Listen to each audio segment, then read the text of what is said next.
Paano i-monitor ang user shifts? Ang user shifts ay sinisiguro na ang bawat staff ay may sariling record ng sales at cash.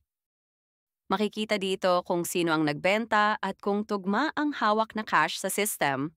Simulan na natin. Pumunta sa sales at itap ang user shifts.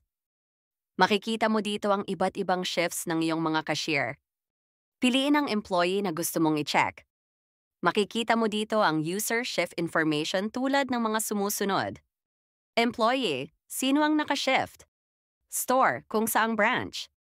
Business day, araw ng operasyon. Start time, oras kailan nag-start shift. End time, oras kung kailan natapos ang shift. Initial cash, starting cash sa drawer. Total orders, bilang ng transactions. Ending cash, kabuuang cash after end shift. Total expenses, kabuuang nagastos ng store ngayong araw. Cash status, nagpapakita kung cash matching or may cash discrepancy. Status, active or completed. Pwede ka ring mag-close or mag-reopen ng shift kung kinakailangan. Makikita mo rin ang real-time details ng shift gaya ng total sales, lahat ng benta sa shift. Total discounts, lahat ng diskwentong na ibigay. Total expenses, lahat ng ginastos habang nakashift. Cash in drawer, actual na cash na nasa cash register.